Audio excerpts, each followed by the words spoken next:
Okay, I think we're live.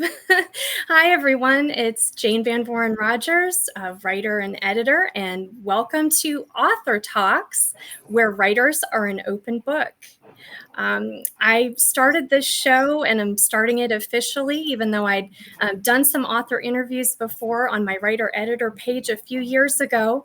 I'm starting this page to help promote authors and their work and their books. And so I had found a lot of joy before just in talking with authors about their work and their process. And so we're kicking it off with this first official interview today with Nancie Laird Young, who wrote the memoir Tea with Dad, Finding Myself in My Father's Life. And first of all, hi, Nancie, welcome. Hi, Jane. Glad to have you. It's good to see you in person. Yes. After so long. Yeah, it's good to see you in person too. So quick little background about how Nancie and I met. We met at a writer's retreat in Vermont and had an opportunity to do a book pitch there. And so it was there that I first met Nancie and got to hear her read excerpts from her book. And we all just were so impressed with her and the concept, and we were intrigued to learn more about her. So Nancie, would you like to start first? Just kind of tell us a little bit about yourself so that viewers can get to know you. I am living with my dad, who is 91, and by the way, may walk in any moment because while I'm doing this, he's picking up my daughter. I have a feeling he snuck her out to lunch so he can eat things that he's not supposed to eat. Sure. But, so he may stroll through here.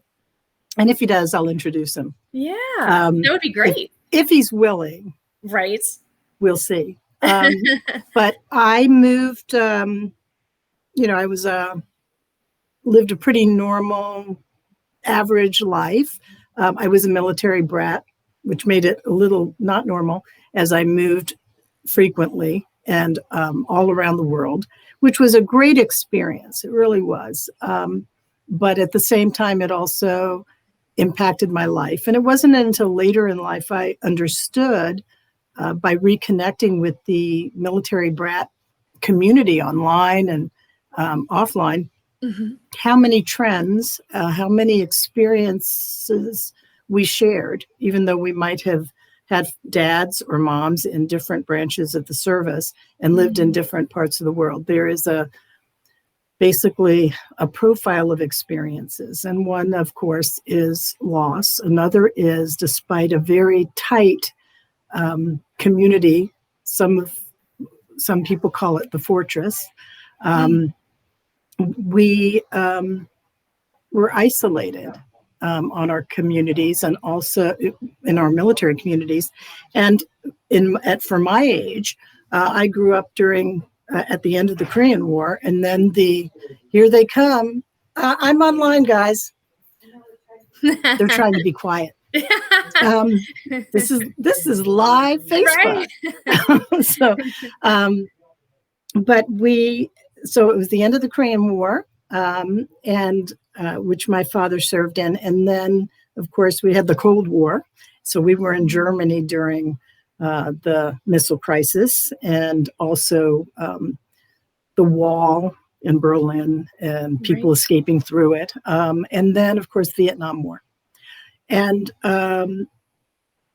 my father was gone a lot of that time. And it wasn't until I lived with him that we realized he had probably been gone 50% of the time I was growing up. Wow. And as I say in the book, there's a big difference between leaving a child who's 9 months old and coming home to a 2-year-old, or leaving a teenage girl who's 15 and coming home to one who's 17. And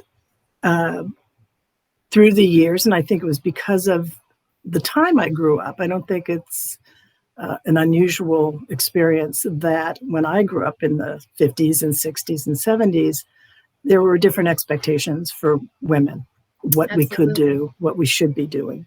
And my father was very traditional. And my mother became in their division of labor. My mother was my manager. I always said her my handler. And my father took care of the boys. And so there was not a lot of what my father knew about me. He heard through my mother. A lot of what I wanted him to know, I told my mother. And she served as a bit of a buffer. So after my mother died, I took it upon myself, without asking him, to move out to the Eastern Shore of Maryland and to take care of him, which was kind of funny because what I didn't know was really, I was not in good shape. I had gone through a divorce, my second. I had raised 3 young kids. I'd worked in a very demanding career in online media, and had also lost my mother 2 years before that. And I did what I had always done, and that was pretty much pack things up and move on. And was not aware of just how bad a shape I was in. My father was. And so after about 2 years of living out here, there were some things that happened in my personal life that caused him to step in, and it's all in the book. Step in and say, and let me show your book really quick here, since I didn't have a chance to do that yet, as we've brushed into things. So this is Tea with Dad, Finding Myself in My Father's Life. That's the book that we're discussing right now, Nancie's book, and it is available on Amazon, Barnes & Noble, and bookshop.org. And bookstores, but I wouldn't be able to tell you what bookstores they're in. It's just that most people have been, if they didn't special order it through a bookstore, they ordered it online. So this is a great book, and again, as we had spoken a little bit earlier today, definitely a literary book, a thought-provoking book, and one that definitely gives insight, into a lot of different things. So it sounds, Nancie, like you were planning to sort of be the caretaker, and found yourself ending up being caretaken a bit. Yeah. So, and I think that's funny. The book is, as I wrote it, there was a lot of laughing that I did because we're a very funny family. But there was a lot of sadness that I think I had just buried. And so when I moved here, it was a chance. It was uncomfortable for me because I tend to be someone who has a lot of boundaries and walls, and was reacting to a lot of things in my relationship with my dad that were born out of a narrative I'd written as a kid about why I was who I was, how I got to be who I was, whether I should be who I was. I mean, it was, just, and so, and the man would look at me and go, what are you talking about? What the hell are you talking about? And so one day, because I have tea every afternoon, and this should go to show you how little I knew my father, I have a habit of getting tea around 3:00 in the afternoon. And it's something that my mother did. It's something that my grandmother did. It's just a time to have tea. And I heard him, I was working from home, and I heard him and his dad, the baseball going, and said to him, listen, I'm having a cup of tea. Would you like some? And he said, that would be nice. And when I brought him his tea, he said to me, your mother and I had tea every afternoon. And though it didn't surprise me, it did. And so I started to sit with him. I would just take a break every afternoon for 15 minutes, make tea, sit with him, and we started to talk. And I started to learn a lot of things I didn't know, and a lot of things that I had to confront as, well, I thought it happened this way. It didn't. And the same for him. So that's how it all started. And lots of funny conversations I would post on Facebook. And so people wanted me to write a funny book about those conversations.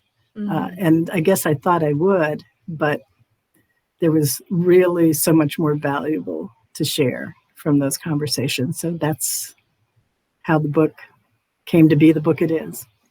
So would you mind reading a quick passage for us from the section that kind of gives a quick encapsulation of what it was like when you moved back in with your dad? And I don't know if did you still want to read that part, or? I can. I'm trying to figure out. Do you have it marked? Because I don't have I book have, pages. okay, I have it's okay. I have page 32 marked where you were talking, where it kind of covered the part that you just spoke about with starting the tea ritual with your dad. Yeah. But let me see if I can find the other one. Well, I could read that because that's easy. I'll start on page 31. Okay. And lead through the end of that chapter. Okay, sounds good.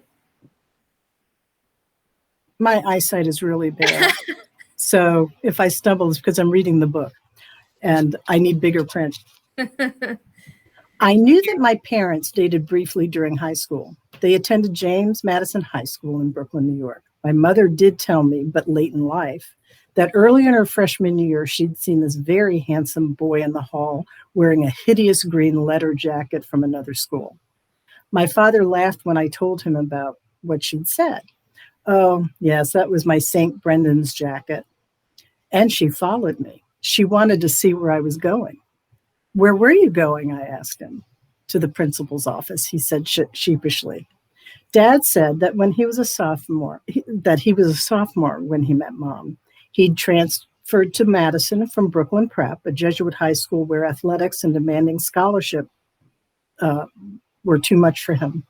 I was the one who told him that his oldest brother, Bill, had paid his tuition to go to Brooklyn Prep. He didn't know that. I got no support at home. My father and mother never finished high school. There was no sense of how important education was in my home, and people were always coming and going. I couldn't study in my room, in the kitchen, or dining room tables. There was no one who pushed me academically, so I transferred to Madison. After dating for a year, Mom and Dad split up. No real reason, they just drifted apart. She was busy with school and a part-time job at the public library in Sheepshead Bay. He devoted his time to playing basketball and baseball. Someone asked me once if I knew your mother. You two dated once, right? He asked. And I told him, yes, she is the nicest girl I ever dated. That got back to her and she liked that. So how did you two get back together? I saw her one day at the train station and I walked up to her and said, well, hello. We talked for a while and I asked her if she wanted to meet me after work for some tea or coffee. She did, and there you have it. Very nice. Yeah. And so I think that passage is a great example too of how that tea time really started to open the door toward you learning more about not only your father but your parents' relationship too. So and it gave insight into how little he even knew about what went on in his nuclear family. While he was away, we often wound up living with my grandparents, which was not a good thing. You'll find out in the book, for my mother. And I learned a lot, just being a little kid that nobody paid any attention. Well, they paid attention to me, but they didn't pay attention to the things that they said or how they behaved because children are invisible a lot of the time. And I observed everything. And without understanding as a child, you assign your own meanings to things. And that became part of my narrative. But I found it interesting that I learned from my Uncle Bill that he was 7 or 8 years older than my father and away at war, World War II. He was a pilot. But he gave my grandmother the money for my father to go to Brooklyn Prep. Oh, wow. Because he knew education was important. And no one ever told my father that. I didn't learn that until I was in college and my uncle told me. Interesting. And I never shared that with my father because I assumed he knew until we started having tea. And those were the kinds of things that came out in our conversations that helped us reshape family stories. One of my favorite stories is there's another chapter about my Uncle Al, whom Okay. everyone thought was a polygamist, because the story was that Al had to leave town and go to Saudi Arabia because all three of his wives found out about one another. Oh, gosh. And so one day and when I had asked my grandmother about this, because it was so interesting to me as a child, she said she led me to believe one of them was of Chinese descent. And so I said to my father, at one point, we were discussing Uncle Al, and he said he wasn't married to three women at once. And I said, well, was the Chinese wife his first or his second? And he went, he wasn't married to a Chinese woman. And I'm going, wait, this is like one of my favorite stories to tell people. I have to come up with a new routine. And it turns out that he went to Saudi Arabia because a lot of people did after World War II, because the oil companies were setting up there and there was good money. Okay. And I do think he had a child, at least one child at that point. So Dad presumed that was so he could help support her or pay alimony or whatever. Doesn't matter, because after all of that and sorting it out, I put it in the book. And then we connected with Al's granddaughter from who would be my dad's first cousin once removed. And she and her sister informed us that indeed Uncle Al had been married, and he had four wives, not two, and he was married to at least two of them at the same time. So my book is inaccurate. I will correct it in my next book. Oh my So, goodness. I mean, these were the kinds of things that it caused me to sit and think, how much of my story that I've been telling myself is true? How much of it is important I change to be true? And how much of it, I can just let it go. But tea was essential, and it was a favorite part of the day. And in fact, as I wrote the book and then started towards the end, he said to me, well, I guess the book is out. We won't be having tea anymore. And I realized I'd been missing our tea. So I said, no, we're going to start again. So we have. Oh, good. Yeah. That's great. Well, and so one question I have is, so just to back up a little bit. So can you tell us about some of the circumstances that led you to end up moving in with your dad? Oh, let's see. Well, I think I focused on the fact that my youngest daughter was in college, and, quite independent. My other daughters, one was married and about to have a grandchild, or had just had my first grandchild. And my other one, my middle girl, Sharon, was in college and soon to graduate. And without the children there, to kind of filter everything that was going on, I realized that I didn't need to work as hard as I was working. They were soon going to be out of college. I was working for AOL at the time, which was very chaotic. That there was a change in the field of online media and AOL's mission, I think. And I was very confused about where they were going. Were they going into advertising? Were they abandoning community, which was the area I worked in? But what was happening was that they were laying people off over and over, every 3 months, every 6 months. And I was having to lay off people on my team. And it was just heartbreaking because these were good, talented people who had done a lot to help build that company. And I didn't love the work. And I kind of just raised my hand one day to my boss and said, look, there's going to be another layoff. I'd like to raise my hand. I want a package. But I think it's time for me to go. And so they did that. They made me stay on to kind of transfer things. So I wound up staying about 3 months longer than I wanted to. But in the time after that, while I was consulting, I got a job that kind of consulting jobs that helped me see what I loved, what I didn't. I didn't like any of it. The only part I liked was the creative parts of it, not the managing parts of it, not the political parts of it, and not dealing with people. I just needed to be alone. I had been through, as I said, the divorce. My mom had died, and I one day realized that somehow between 1997, 96, 97, and 2007, I had been on automatic pilot. And here I was, close to 60, I guess, at that point, going, what am I going to do now? So I thought I'd take care of my father. Move to the beach. So I did. I think just that it's interesting that you bring up, and I think it's definitely an issue for women between, caretaking for children and then caretaking for older parents. And sometimes, kind of as you were sort of trading off with that, sometimes people, get sandwiched, in the middle of that and trying to make that all work.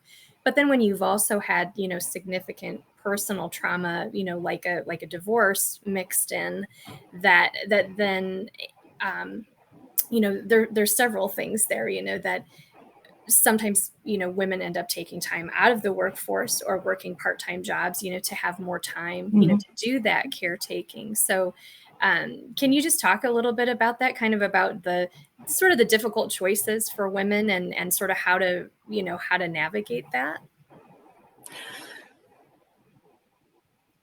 Well, it's so hard. Well, I know one thing that gives me hope is just, and I know you and I've spoken about this before, just the idea that, it's okay to take time off of the beaten path. And like you said, getting out of that automatic mode and deciding to do different things or make your family or caretaking a priority. I think it is just such a challenge for women because, we're, society tells us that we need to be financially independent, but then it's also like, okay, but then, who how helps financially care for the independent? yeah. And who helps care for the children and the older people in the family who need more help. And then after, again, just trying to navigate, I think, those different choices and priorities.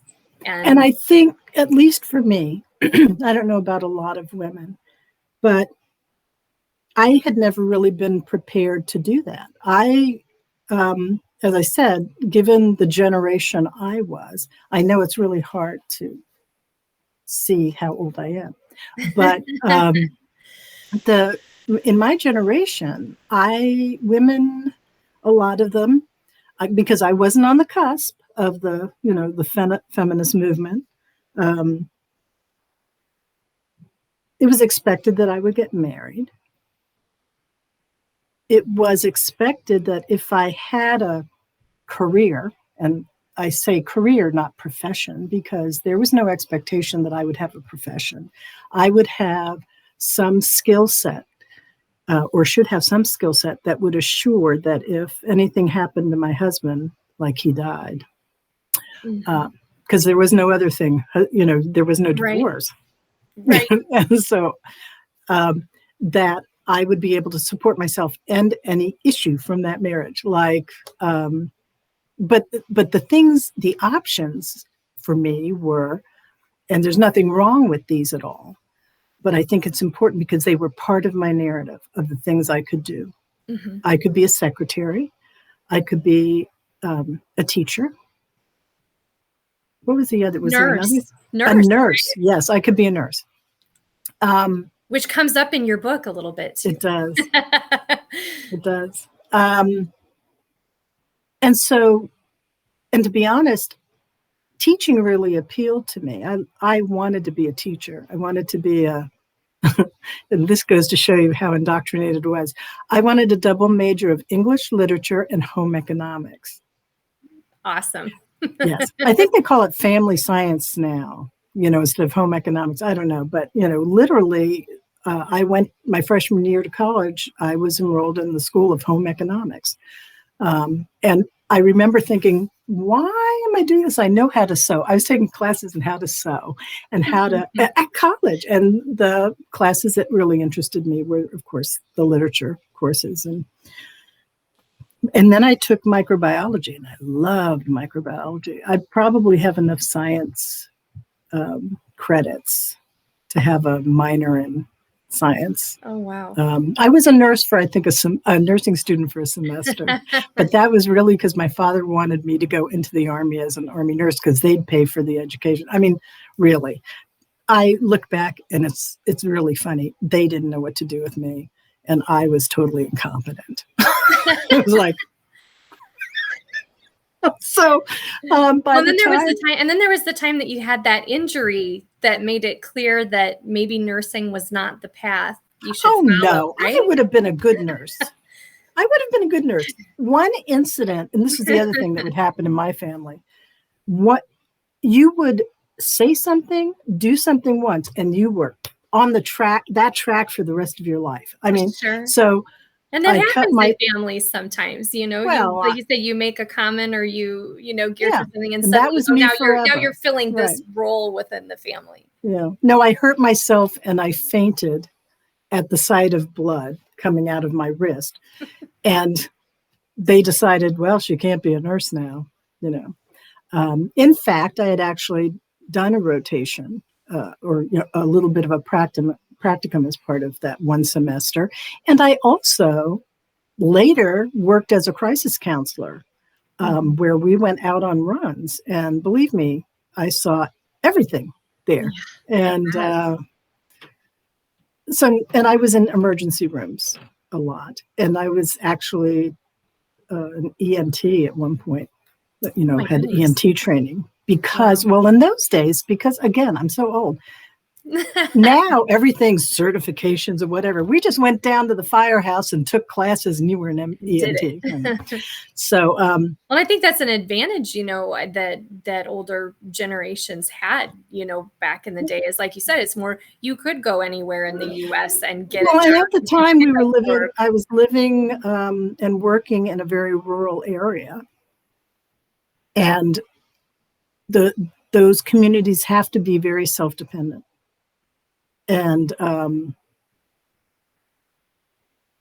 so people I was a generalist. What finally happened was I was a generalist, and how I wound up in social media was quite by accident. And so I always felt as I was working, they're going to find me out any point now that all I know is how to talk online,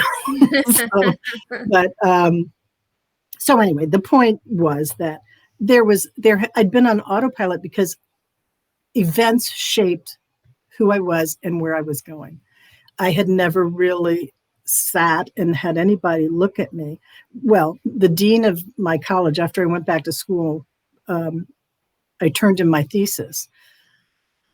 And believe me, it took me like 20 years to graduate from college because I had hummingbird mind, and I'd go, wow, I really like this. Whew, I'll become this major.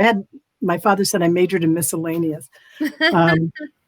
But my dean, I walked in with my 3 kids, all of whom were under the age of one. I think the oldest at the time was 6, and I had 2 in a stroller, and handed my thesis to her. And she looked at me and she said, and I'll never, God bless her, Phyllis said, she's, waved her hand across my children and said, this is all fine and good, but you need to position yourself. And I'm going, and I was so, I was incensed. I had chosen this life, oh my goodness. So, but I'd never really, what I would say to women is, first of all, at some point, sit down and think, what is it you love? What is it you're good at? And what is it you wouldn't mind working at for the rest of your life? And with that, then think about the money. Sure. Can I live like that? And do that. Don't adopt a lifestyle. What happened to me was my husband was a professional. He was in higher education. He had a law degree. we lived very well. And so for me to take on the responsibility of all of that, I wasn't trained to do that. I had innate skills and some general experience, but I was constantly studying, constantly. I mean, trying to catch up, trying to feel certified myself. Well, and I think that's especially hard, like you said, Yeah. given the expectations or lack of expectations on women of your generation, that like you said, you might be a secretary, a nurse, or a teacher, but those were pretty much the options at that point. And when it For was a lot of, I mean, clearly many women, those weren't the options for them, but those right. were the things those were the expectations I was given. Sure. And I think in that was when I would push to say, well, I'd like to try this or do that, and was dependent on support for that, either financially or emotionally. The message was, we don't think you can do that. That's what I took in. That's what I assimilated or integrated, that they didn't think I could do it, which turned out to be not the case at all. I think we were just really confused about a lot of things. We were always on the move, so it's always one crisis or another. So was that one of the conversations that came up, with your dad about more the career choices and sort of what those expectations and like you said? Yes, and I learned that it really had nothing to do with how smart they thought I was, or how capable they thought I was. They didn't want my life to be hard. My father tells the story of when he went on his first date. His mother said to him, "Now you're going out with this young lady. You need to be prepared to lay down your life for her." And I went, wow. "On a date?" And he said, "Yeah." And he said, and I believed that. So when I went out on dates, I knew I was there to protect her and, make sure that she was always safe. And he brought that, he cared for my mother very much that way, to the point he said to me one day, "Your mother told me that I stifled her." And I said, "I think sometimes when we want to protect people or keep them from things that will hurt them or make them afraid, that we can stifle them." Yeah.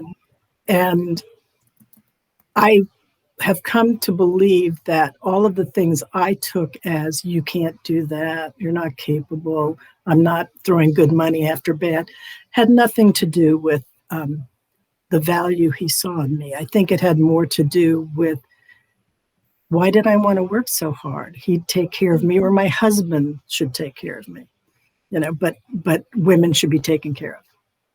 Right. And we still have that battle. Absolutely.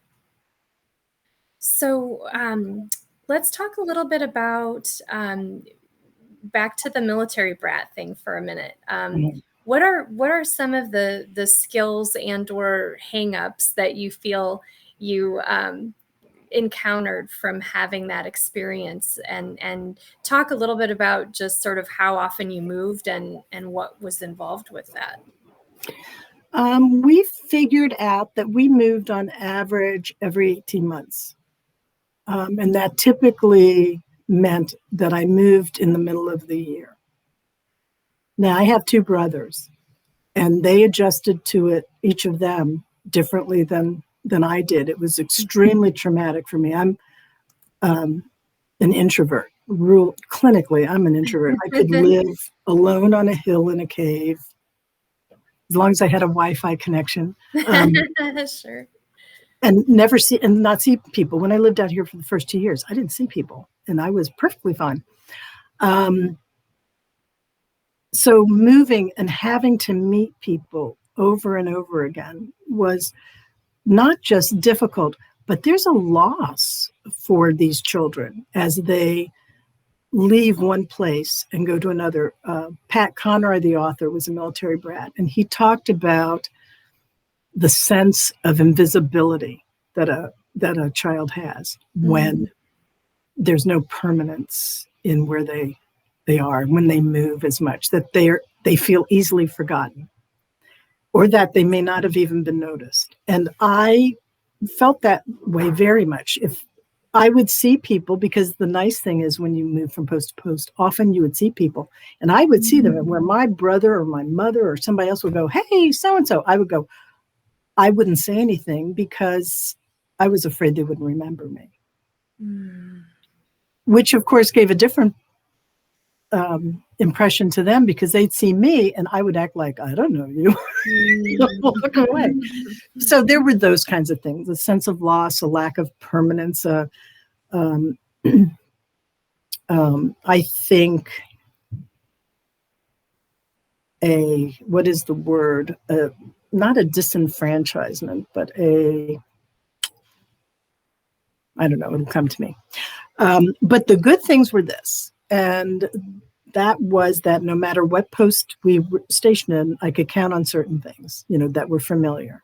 There was always a post exchange, the PX, where you our target, right? The commissary where we got our food, the dispensary. I mean, there was a rhythm to life that at least carried me along, and I didn't feel, at least I might not know people, but I knew place, and that was very important. The other thing is military brats are very they're aware, at least the ones for me were. And so one of my favorite lines I heard over and over, I'd go to a new place and something would happen where I'd feel out of place, and somebody would look at me and go, "You're fine. You're all right." And that became a very comforting, I'd look for that. And it would take me 6 months to get adjusted, literally 6 months. And I could tell you, I can't now because it's, I've forgotten, but I used to be able to say, okay, month 1, I'll be here. Month 2, I'll be here. By month 6, I'll be here. And then I'd have a year and we'd move. So it was, but the other thing is I'm very adaptable, very flexible, or appear to be. As I've gotten older, I'm less so. I can get pretty rigid. So I'm not doing this. So I have a question. So would you like to read a quick passage about that? I have it marked, or would you like me to read it? I can read it, but unless you want to read it. It's up to you. This is your show. Why don't you read it? I'll listen. Okay. And see if I like it. So this is the part that I was thinking of when I asked the question. So here again, Nancie Laird Young, Tea with Dad, Finding Myself in My Father's Life. So this section, Nancie is kind of encapsulating what it's like to be a military brat and the coping mechanisms that she developed.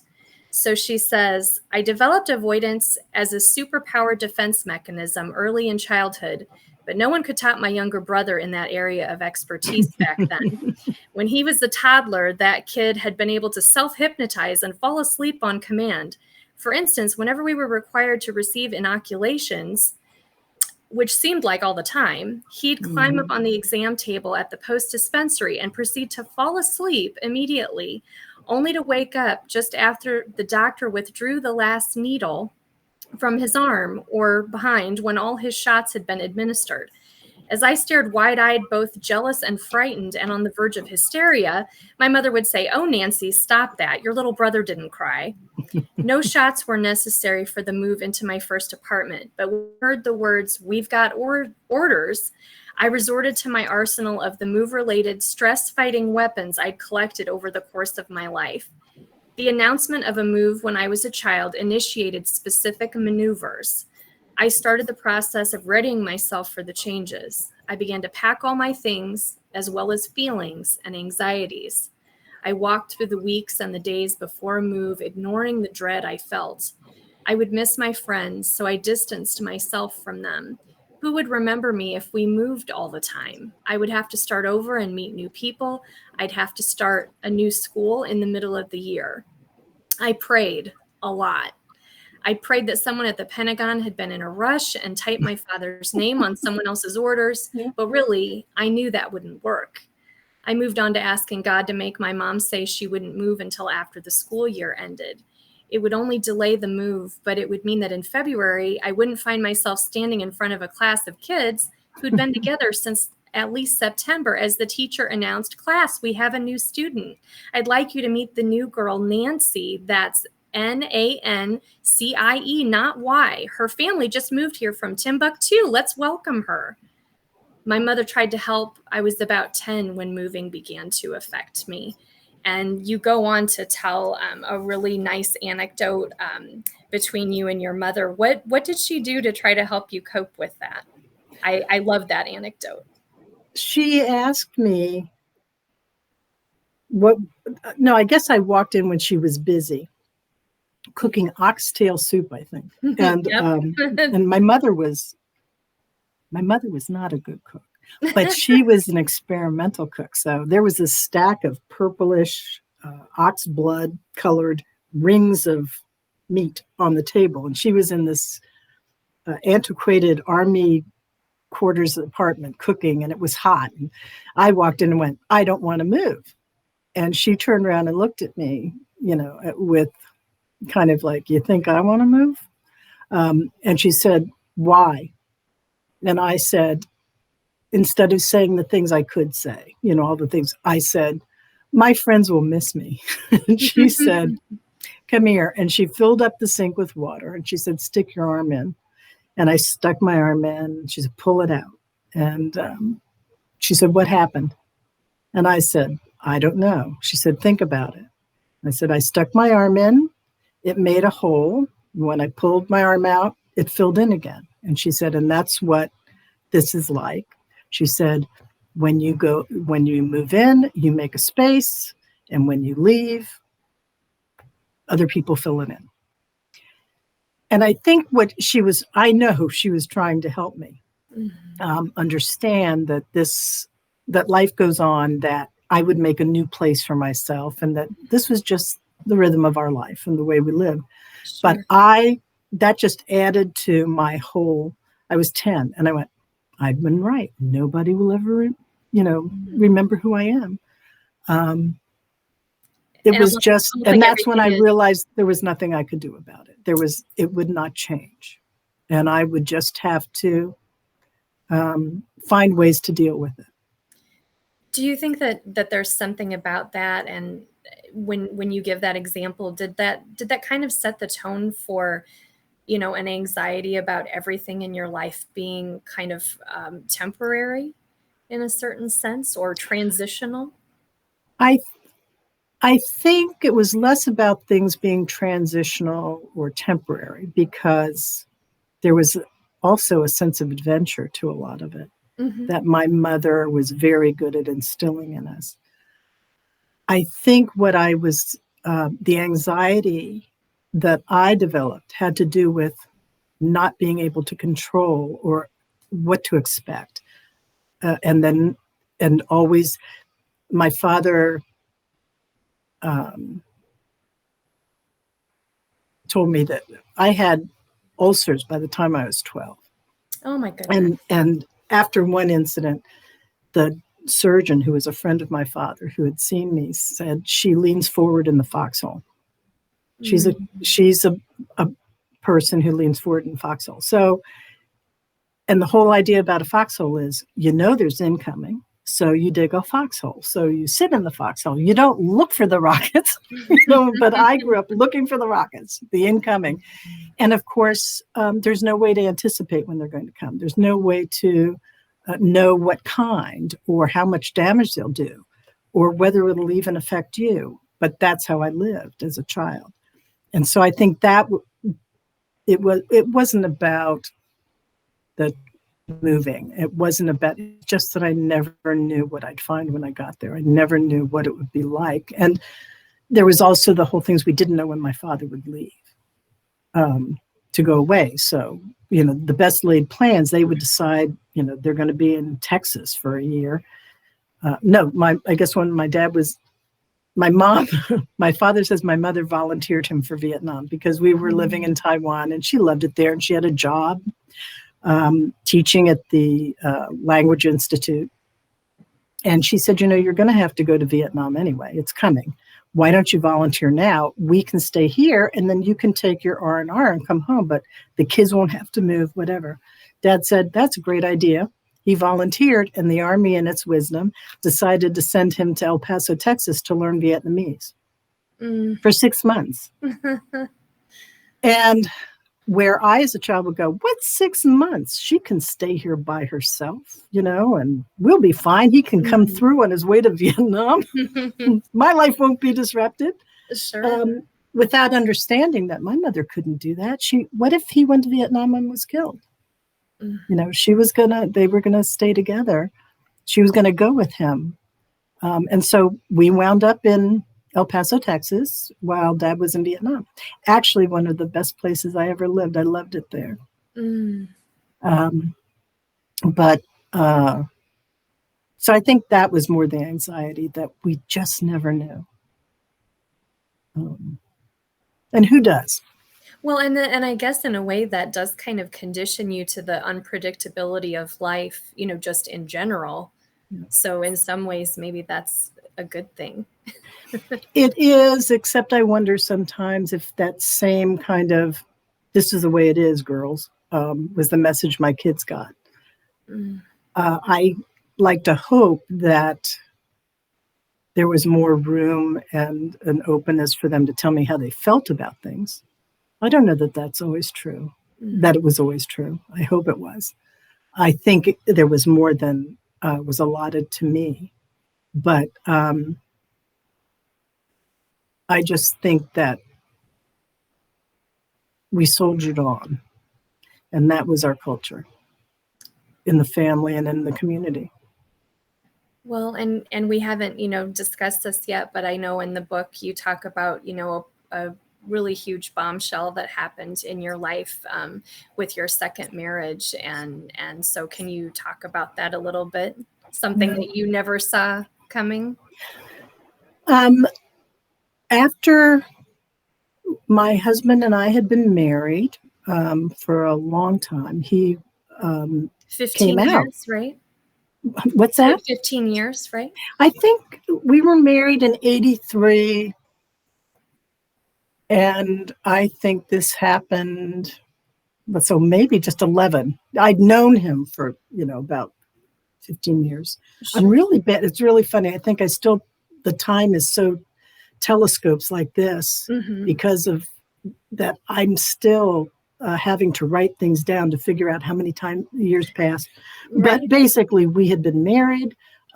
We'd had 2 children together. He had been a wonderful stepfather to my daughter from my first marriage. Sure. But he had lost his, I'm not even sure the order this all happened. I guess it was he lost his dad, he lost his mom a month later, and then his mentor died unexpectedly. And so what I saw as a depression due to perfectly reasonable reasons, really just was probably the straw that broke the camel's back for him. And he came out and said that he started by saying he thought he was gay. But over the course of about a year or 2, decided he was. And we tried to sort out, what that would look like. And so that was difficult. Divorce is difficult. I've been through one. My first husband and I divorced when my daughter we separated when she was about 6 or 9 months old. And we're divorced when she was about 2 years old, I guess. And that's hard enough when there aren't the complications of the disclosure that your partner's gay. You know what the issues are. you know what events took place. This was whole new territory for me. Not that I didn't have, I actually had lots of gay and lesbian friends. I even had a trans friend. And so his being gay was less upsetting to me than the fact I hadn't known and that he had not felt comfortable telling me, even though I can intellectualize why. And so if you talk to women and men whose partners come out as gay or lesbian, what almost all of them will say, and I certainly felt that, is that everything you know about yourself, everything you think you know, is rocked to the foundation.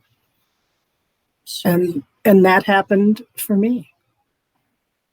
And I'm sure it happened for him, the things that he had to confront. But would you mind reading that quick section of that scene, or would you like me to read it? Oh, I'd rather we not read it. Okay, that's fine. That's fine. Well, no. So basically, Nancie's husband was getting ready for a bike ride on a normal Sunday morning, and just sort of came in and made this comment to her. Well, what I think I can say is, he had been very depressed naturally. I mean, he'd had all of this loss, and then, it seems perfectly normal to me that going through all that loss and thinking about it, you get to the stage I did much later, where you kind of go, what is my life? And what is it? Who am I? And so things were getting better because I think he was working on all of that. I thought things were getting better. And they were for him, because I think he was realizing and coming into his own understanding of who he was. And it's very important to be able to voice that and say that. Right. And so he came in and he was going for a bicycle ride. He's a big cyclist. And he always did. And he always sat down to talk to me. I was usually reading and enjoying the weather and my music. Well, he'd go out for a few hours.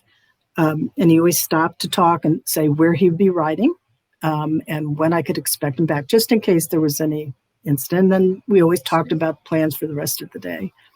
And that morning, instead, he said, I have to tell you something, and told me that he thought he was gay. And I think the section you're going to read is about. I was just talking about when then more your reaction and how you handled that, because I just thought you handled that with such grace and kindness. Well, even through your shock and all of that. Well, it was funny. Yes, there was an aspect of shock to it, but at the same time, it explained so many things. It's like, I always tell people, it's like that, the tray that has all the different shaped holes in it, and you put the pieces in and you go like this, and slowly they work their way, and then they fall through the pieces where they're supposed to fit and fall through. That's what it was like. I went, oh, this explains this. This explains that, and it was really more about the guardedness I'd always sensed in him. I felt, and again, this may not be his narrative, that we were very close. We had been friends. And,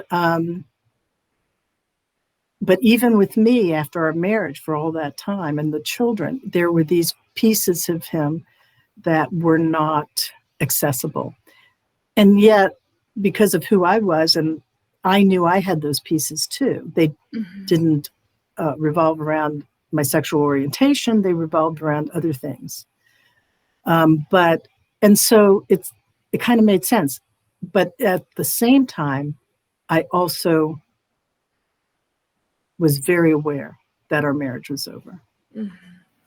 Because I couldn't understand how we could reconcile that and remain the same kind of family we had been. And the other thing was, I was terrified for him. and for my children. And I couldn't tell you at that time what I was afraid of, but I think it was the incoming and what I couldn't control. Mm-hmm.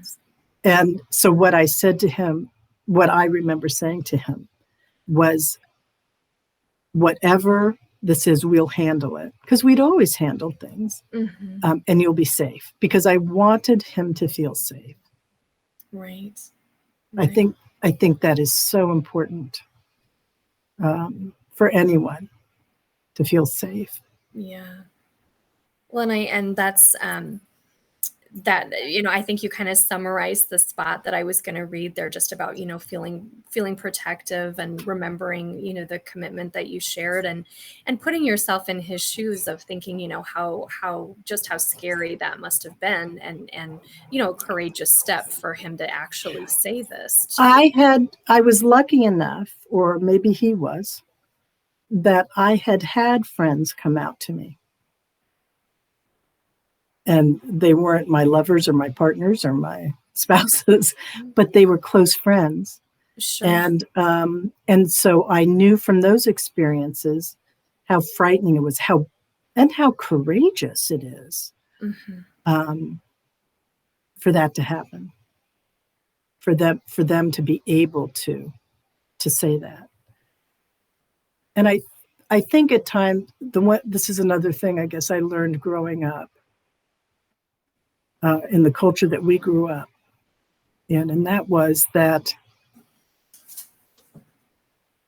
if you're at a loss of what to say or what to do, the fact is you always know what the right thing to do is. You really do. And you kind of, walls or something have to kind of open up for you to do the right thing. Mm. And I felt it was the right thing that he be able to say that. I won't say I carried on as well as I might have after the fact, but in that moment, I felt that I did the best I could have, and I'm okay with that. Well, and I think that definitely, I know that when I read that passage, that definitely came through for me, and I know it'll come through for other readers as well. And I just give you a lot of credit for just that grace and kindness at such a difficult personal moment that is, rocking your whole, like you said, your whole foundation and your well, and remember, it was going to rock his too. Right. It wasn't. We were in a marriage, and we were married and each other's spouse, and whatever it is, you do that together, I think. So, though we may not have always handled everything else as elegantly as we did that day, for the most part, we tried. So how did your parents respond to that situation? Because I know you write about that some in the book, with kind of, I think, being somewhat hesitant, of course, to tell them, that this was going on. How did they respond? They responded fine. My parents, it was never about my husband being gay. I called my mother. I waited, through the weekend, and then we always connected on Monday and several times a week. And so I did what I always did and said, I've got something to tell you. And I think I was more focused on the fact that here I go again. I'm failed in another marriage, or another marriage has failed, more than the reasons why. And of course, it was only 2 days, so who knew what was going to happen with the marriage? But I said, Charlie came out to me, and she said, "How are you? And how is he?" And I called her back later in the week, and she had asked if she'd told Dad. She said yes, and said that when she told him, he said, "Well, he's still Charlie," which is true. Right. We just knew more about him. Right. So, and my father told us stories and I had known this story, but he retold to me later that year. And that was, my father had been commanded when he was in the Army by gay officers. People knew they were gay. They didn't talk about it. As long as they lived by the uniform code, and no one found out about it. But they knew. And my father said they were some of the best officers he'd ever had, that he'd learned a great deal from them. And it didn't matter to him. And I do remember I believe we were in Germany when this happened, but a young man came to my father, or it might have been Colorado, but a young man came to my father and said, I need to get out. I'm gay. And my father said, why don't you go home and think about it? And where we might think that my father is trying to change his mind, my father was very clear to me in saying, I didn't think it had to be that they should have to leave. There are rules. If people follow the rules, there's not a problem with it. Who cares what they do when they're off post or in their own homes? Right. And so he said that the kid went home, told his parents, and then the father came and said to him, he's not. I talked to him and he's not. My dad goes, well, whatever, it's fine. And he said, the kid came back and went, look, I want to get out. Okay. And Dad went, I thought okay, if you're going to keep telling me this, I have to put you out. So it's never been about people. It was none of the things that happened in my relationship after the disclosure with Charlie's disclosure had to do with his being gay. It had to do with who he and I were as a person, as people, and how we handled certain things. Things that we didn't handle well when we, before, or the same things we handled really well. I mean, we handled parenting very well. I could call on him. There were lots of things I wish he had done differently. I'm sure he thought there were lots of things I should have done differently as well. But I think it's important that none of those things have to do with people's character, have to do with people's personalities, not their sexual orientation. Right, absolutely. So how long was it between, your second divorce and the time that you ended up moving in with your dad?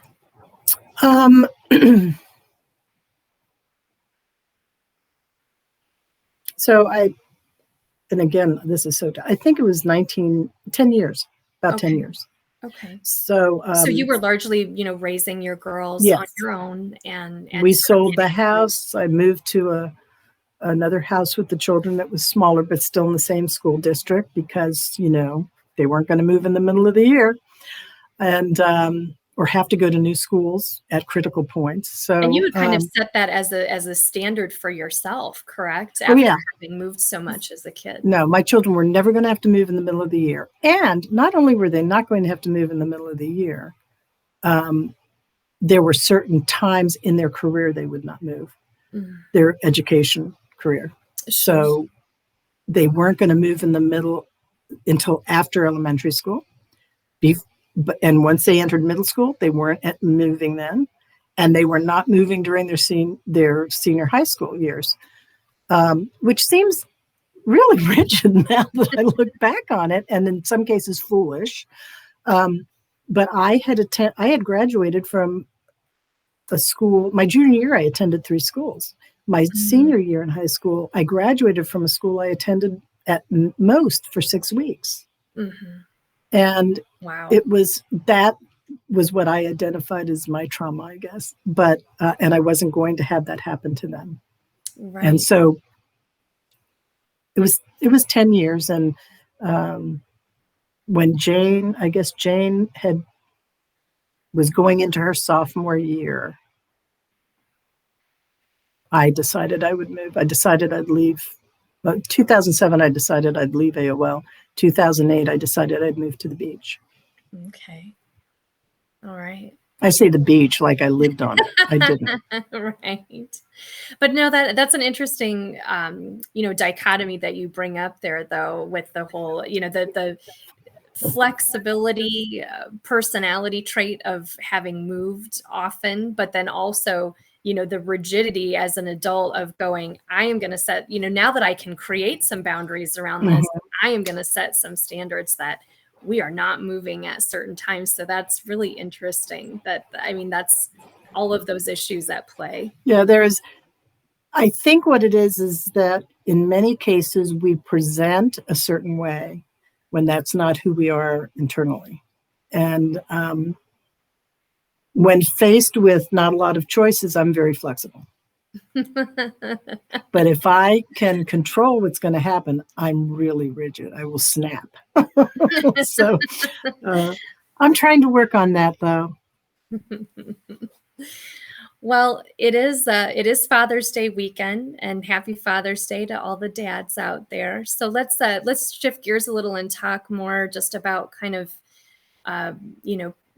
parent, adult, child relationships, some of the things that you learn by living with your dad and helping to caretake for him and him helping to support you during a difficult time in your life.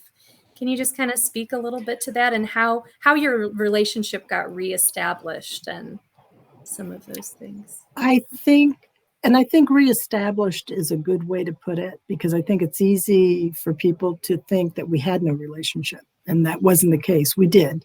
Mm-hmm. It's just that me being who I am, you only get to see what I want you to see. And he's very similar. So I think I had to learn to tell him things I didn't like, which I felt as a child, and I knew as a child I wasn't allowed to do. We were kids. I mean, you're a kid. Right. So, no opinion. No. But I had to learn not only to share my feelings about things, good and bad, but I had to learn how to share them. I think if you're used to not discussing things or holding things yourself and they suddenly explode, the message can be lost. And so there were times when there would be incidents or things that upset me that I could have addressed at that moment. I learned that it was okay to step back, to think about what I wanted the result to be, and how best to discuss it. So I learned that for me, I'm not good in the heat of the moment. Can I handle it? Yes, but I don't come across as very caring or sounding as though I'm willing to listen. I may not be willing to listen. I don't know. But so I would learn to go, if this is important enough to change it, then I want to do a good job working on that. And so I would find times that it made more sense to address things. I learned that how important independence is to him, as it is to me, and how taking care of myself is important. And so I learned I just can't walk in because he's older and say, this is the way it's going to be. Mm-hmm. If there's one message I could get across to people, it's this. At some point, you'll be called on to care or to tie up or handle an aging parent if yours are still alive.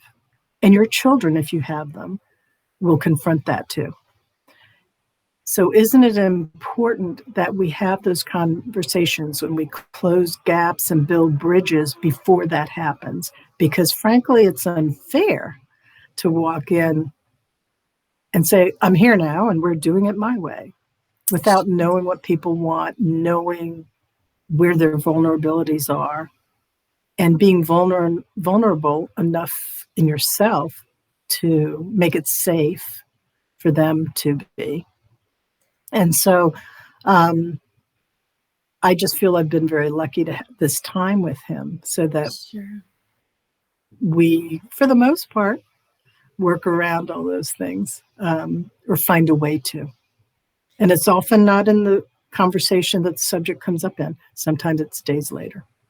I've been thinking about what you were saying, and that's the joy of this, that the conversations keep happening. They don't just stop like they used to until we work on them until they're resolved. So would you mind sharing with us that brief passage on page 22 and 23, the one that kind of gives us the encapsulation of what it was like when you first moved in with your dad? And how different it is now. If that's the case. Let's see. And if you'd rather I read, I can. No, I'll read it. Where is it that you want me to start? So would you start just with the beginning of the new kid with that chapter? Okay. I thought I'd fall into step quickly once I moved in with my father. There had always been an order of the day when I was growing up. We rose early, made our beds, showered, dressed. The kids ate breakfast, adults drank coffee, then everyone headed off to school or work. Most of that routine remained in place for Dad after Mom's death, although he had made a few adjustments. He still rose early at about 6 o'clock each morning, but now he came down in his pajamas, had his coffee as he watched the news, made himself some cinnamon raisin toast, and mixed Metamucil in orange juice before going upstairs to make his bed, shower, and dress. Instead of work, of course, he drove to the golf course to play 18 holes of golf whenever weather allowed, or to the gym to walk the track and lift weights. When he returned home, he made his own lunch. There was no order to my day. I rose at some point, sometimes only 15 minutes before grabbing coffee and sitting down to begin work in my home office in his home. I might get dressed before 5 o'clock, but most of the time I thought, why bother this late in the day? That wouldn't have worked when I was a kid. So I knew it wouldn't work now, at least not for the long term. I did the best I could to snap to it, but soon it was clear that Dad had concerns. Did you find the shower okay? If you don't want to use the bathroom near your room, feel free to use mine. There's shampoo in the linen closet in my bathroom, along with extra toothbrushes, toothpaste, and soap in case you need any. How about you comb your hair and put on some lipstick? Then I'll drive you to the beach. We'll look at the ocean. It will relax you. We can stop at Dumser's for a comb. A bridge didn't have to fall on me. Soon I was waking up no later than 7 a.m., often earlier, getting dressed, making my bed, and having coffee with him each morning while he channel surfed between his favorite morning shows, or what I refer to as America's outposts of ultra-conservative propaganda. After listening to the talking heads criticizing everything about women like me, from our value systems to how we looked and dressed rather than the principles and merit of what we believed, I couldn't help myself. Yes, I sank to their level. Wow, Dad, look at that. Another white blonde woman sandwiched between two white men on that couch. She sure is perky. But don't you think that dress is a little inappropriate? It's fine. I like it. He tries not to rise to the bait. Besides, this is show business. Exactly, I say snidely. They're going outside to talk to real people on the street, he says. I'll bet you'll be cold in that dress. You know, you sound an awful lot like your mother. Standing up, he looks at me. Did I go too far? Here. He tosses the remote to me. Go watch your commie show. I'm leaving now. My commie show was ABC's Good Morning America. And that is such a great passage. And I remember getting to hear you read that when we were out at the retreat in Vermont. And that was something that we all just enjoyed. And I felt really like encapsulated, your experience moving in with your dad and just some of those issues that start to arise about sort of you needing to. I am not a communist. I just want to say that for the record. Me neither. I'm a moderate. Yes, I agree. I'm fiscally conservative. Not with my own money, but.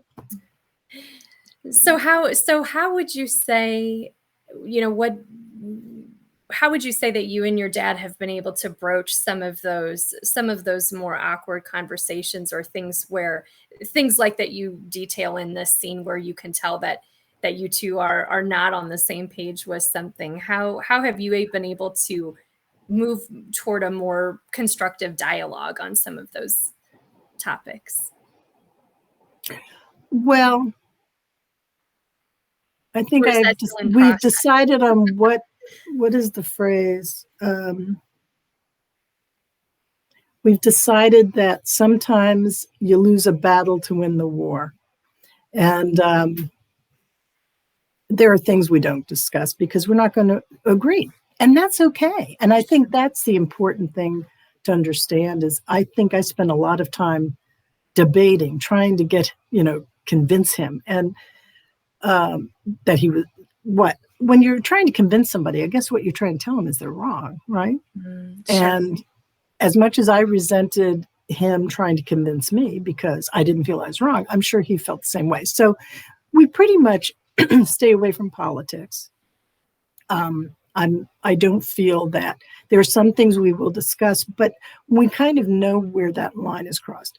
I will not watch some shows. And he is respectful of that. And I don't feel a need to, we go voting together, but we don't discuss who's voting for whom. And what I have to remember is that he is 91 years old. And if you're listening to only one channel or a type of channel, then the information you're getting is limited. I listen to a lot of channels, and he has begun to since January. And even before that, he listens to many different channels. But I think that there are certain things he'll always believe in. Sure. And I think those are generational beliefs in many cases. And I have to understand that I grew up in the 60s. I mean, my consciousness and awareness of politics and global kinds of things happened and started to happen when he was in Vietnam. And my mother did not agree with him. So I was, and my mother was a socialist. I have no doubt about that at all. So, so I just think that we discuss principles, not personalities. Sure. And things that matter to us and why, that might be affected by certain votes. And as long as we do that, then we can have discussions. But there are just certain, things the minute it gets into personalities, I think that that it's going to devolve, no matter who you're talking to about those kinds of things. So. Well, and for the most part, we've got so many other topics and interests to discuss that we don't have to. And so we're doing okay.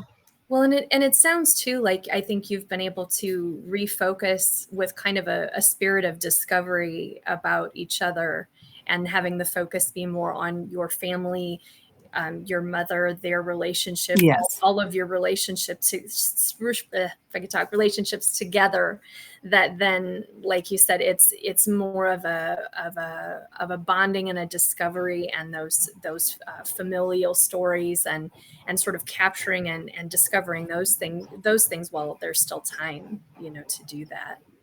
Yeah, so. I think it's very important. And it wasn't something I was able to do to the extent I wanted to with my mother. And I just wanted to make sure that wasn't the case with my dad, because it would have been my loss. It would have made the loss worse. Sure. So if someone is, considering picking up Tea with Dad, and they're listening to us today and thinking, well, this sounds like an intriguing story, what would you say? What is the reason that they should pick this up, or what is sort of the primary thing that they'll gain by reading your book? They'll learn all about me. Well, No, sure. I think That for starters. I think what's been interesting to me is the feedback I've gotten from readers. When you're writing the book, you're focused on the story and the arc of the story and all of that.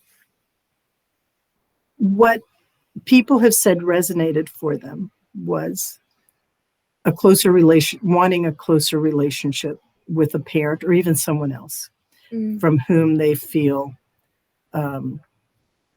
distanced. I write very descriptively, I think, of my mother's death. Yes. And so there have been people who have said to me, I don't know, I didn't ever think about that really, being with someone when they died, or what it would be like. And this helps me think about that. Military brats love the structure I gave the book, which is kind of military terms of the titles of the chapters, and they recognize themselves in that. Sure. And women who have been divorced recognize it. So I think overall, though, what I hear from people is that they read about things they either haven't wanted to think about or didn't think about yet. And that's a good thing. Yeah, absolutely. Well, I can't believe that it's been this long already, but it's been almost an hour and a half. Okay, time to go. I'm sure you and I could talk about, I mean, we haven't even gotten to writing process or that's another episode. Let's do that sometime. That sounds good. Well, what else would you like to cover today? What other things would you like to say? I think we've covered it. We've covered everything. It was nice seeing you again. Yes. I think we really got into all aspects of the book. We want to give away a signed copy of the book. We do. And I think, did we decide how we were going to do that? Am I just going to? I'm going to put it all on you, which is to say, okay, have me pick a number. Okay. So I don't think I can see any viewers right now based on what I'm looking at. Like, there have been people watching live, but I have no idea who that is. Right. Well, what I would say to them is, I'm just going to pick a random number, 6. And the 6th person to write to the email that Jane gives you. Okay, which is Jane at authortalks.org. That's pretty easy. So Jane at authortalks.org to try to win a copy here of Tea with Dad. And they just have to, the 6th person to write to that address with Tea with Dad in the subject line, and their mailing address in the body of the email gets the signed copy. That sounds great. And thank you so much for offering that. And I guess I'd also like to take a minute and just thank you personally for helping me to be brave and take the leap into doing something that I've wanted to do for quite a while, which is to, get back into talking with authors and helping promote them. And I feel that, having this impetus with your book coming out and just wanting to help and support you has helped me to take the leap into this. And so I hope that this will be something that is just the beginning. But I just thank you for your mentorship and friendship and just giving me the courage to go ahead and step out and kind of build this on the way down. This has been fun, and you'll be great with it. And I think there's a real need for it, because those of us who are not, and even those published by the Big Five, but those of us who are have come from small presses, it's hard to have your book noticed, and so it's always nice to be able to have a forum like this to really discuss it. And you're a very good interviewer. Well, thank you. You're a great interviewee, and I just wish you so much success with the book. Thanks. And it sounds like it's doing great already. But it's an excellent read. Highly recommend it. And I just thank you again so much, Nancie, just for being here and for being kind of the guinea pig with my first official interview here. So thank you. Well, I think it will go great. So, all right. Well, thank you so much again. Okay, and have a happy Father's Day tomorrow. Yeah, thank you. You too. And I wish your dad a happy Father's Day, and I hope you have a great day. And again, happy Father's Day to all the dads out there. Yes, happy Father's Day out there. Go have tea with your father. Yeah, sounds great. Thank you Take so care. much, Nancie. Bye. Thanks. Bye.